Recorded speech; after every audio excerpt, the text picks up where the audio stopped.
So, far as I'm concerned, that Nintendo can take as long as they want to announce when the next direct will be, so might as well get this done.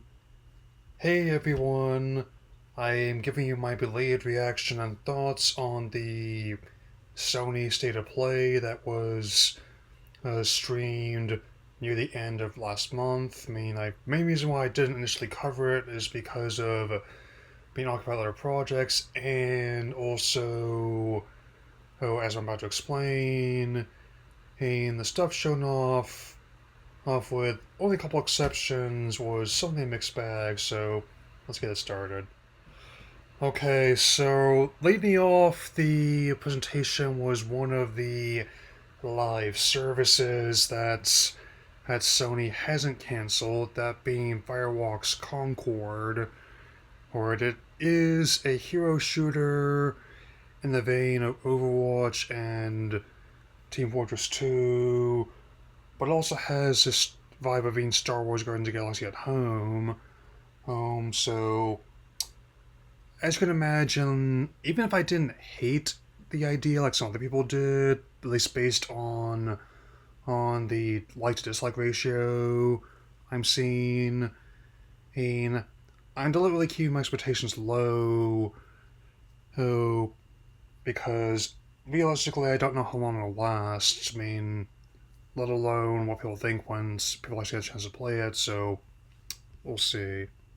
And in the latest of several acclaimed Sony titles that have come to PC in recent years, the latest is now God of War Ragnarok, the sequel to the highly acclaimed aimed soft reboot of the franchise. I've heard very good things about the game in the past, and hopefully it avoids like the pitfalls other recent PC ports have had. I will say, whether or not they've experienced Kratos' Dice Adventure, enjoy. In 2025, Dynasty Warriors Origins, which appears to be a prequel or reboot of the franchise after the device reception to Dynasty Warriors 9. There are a lot of games that benefit from taking the same open world experience. That was not one of them. Again, I'm not a huge Dynasty Warriors fan. I have played and enjoyed other games in Warriors Musou subgenre, but I'll keep an eye on this one. And I think this is another. Generally, they can't go for more entertainment than accuracy in terms of the interpretation of Chinese mythology and history. So let's continue. Infinity Nikki, which is some sort of mix of fantasy and fashion, at least that's what my understanding is, that's going to be undergoing, a beta in third quarter this year with no actual release date in sight yet, and I'm all okay. That's certainly interesting, but beyond that, I could not tell you who what to expect from this game at all. Just being real here is all. And another game that's coming out in 2025, we have the Ballad of Antara. I mean, it. I don't really know what to expect from this one, but I'll keep an eye on it because even the story is really not selling me. Hey, if the gameplay ends up being decent, I'll probably give that one a try, no likelihood. And now, on to the pair of PSVR2 games, which also seem to corroborate the reports that they're scaling down on their investment in that field. I mean, which further outlines how my main deterrent in investing in that is like the lack of real killer apps that make sure I absolutely have to try this and pick it up myself. And the first title is Behemoth by the gaming division of Skydance. It's a fantasy title of some sort, and in times when not potentially merging with Paramount, they're apparently publishing these. The other is Alien Rogue Incursion, and I'll admit the tag does work well for horror titles, and I'm not sure how it'll be until it actually comes out because there've been a lot of good games about Alien, a lot of bad games about Alien, and a lot of ones have taken influence from Alien, and with Contra and Metroid being some of the most prominent. In the latter case, the recurring boss Ridley already named for recurring director Ridley Scott, so there's that. And the upcoming open beta for Marvel Rivals. It definitely seems to show what it's advertising effectively. That's just Marvel's answer to Overwatch. That's in terms of superhero hero shooters. Here's complete with a kawaii variant of Galactus. Suffice to say, it's probably not going to be what Ralph Ineson's take it'll be like either.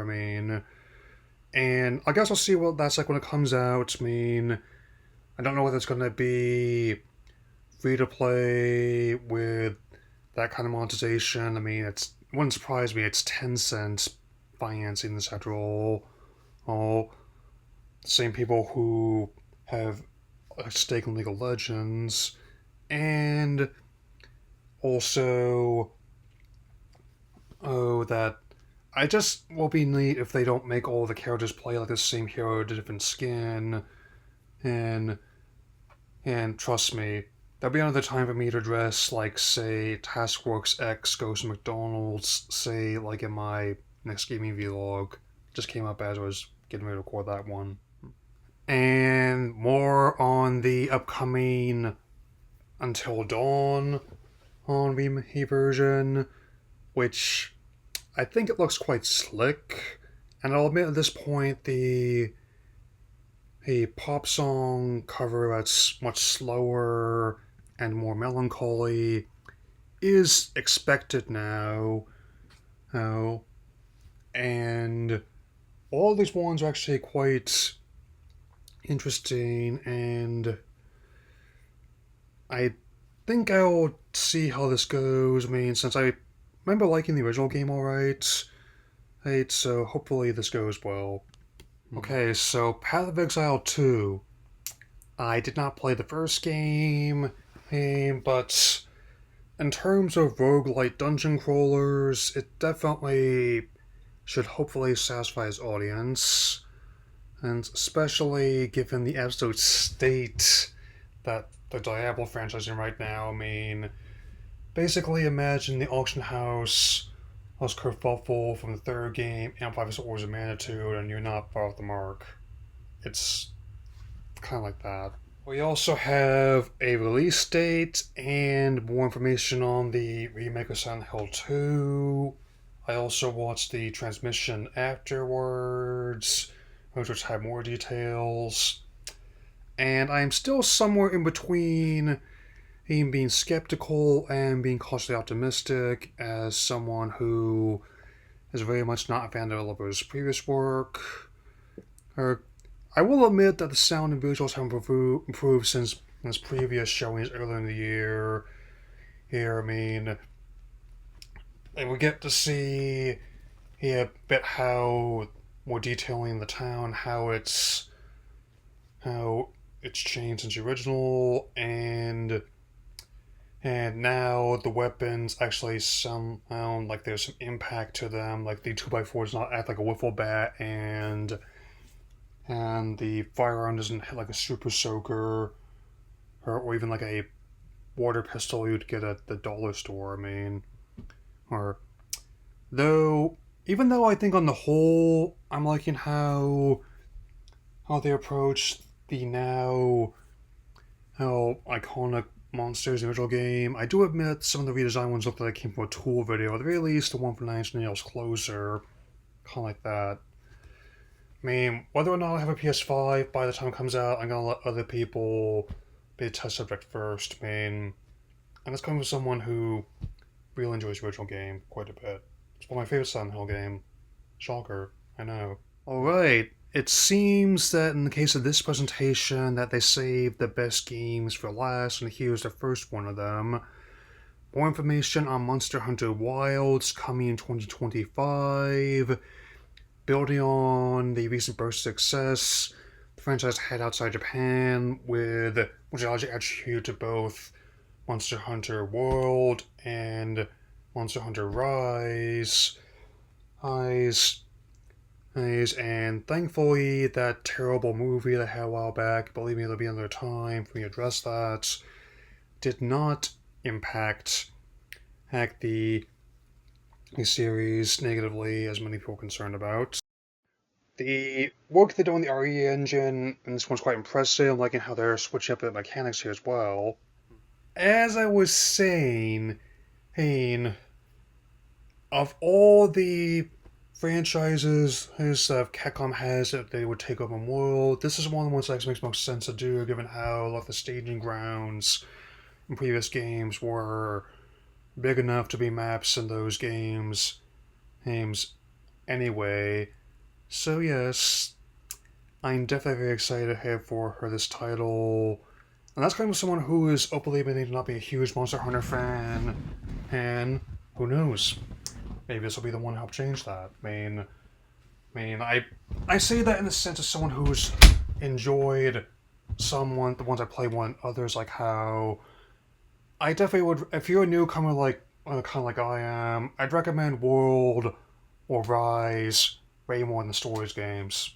I'll say that much. And the last title shown off is Astro Bots. I mean, building on the success of Astro's Playroom, which helped launch the PS5 a few years back. I'm glad that Sony saw the value in both the character as well as Asobi's work, and how they're going to keep developing the character further. And also, in terms of a platformer that harkens back to years past, I definitely like how Astro has joined the pantheon of Sony's these varied range of mascots. It's many of which are actually going to be downloaded as skins for Astro. How about that? And not just in terms like family friendly ones like Jack or Ratchet, but also ones that skew towards the more teen or 1849 demo of the console, like Kratos or Aloy or Ellie from The Last of Us. So there's that. Anyway, that'll be all for now, and I'll definitely be addressing Nintendo Direct whenever that streams this month, and I'll see you all again soon. Take care, everyone.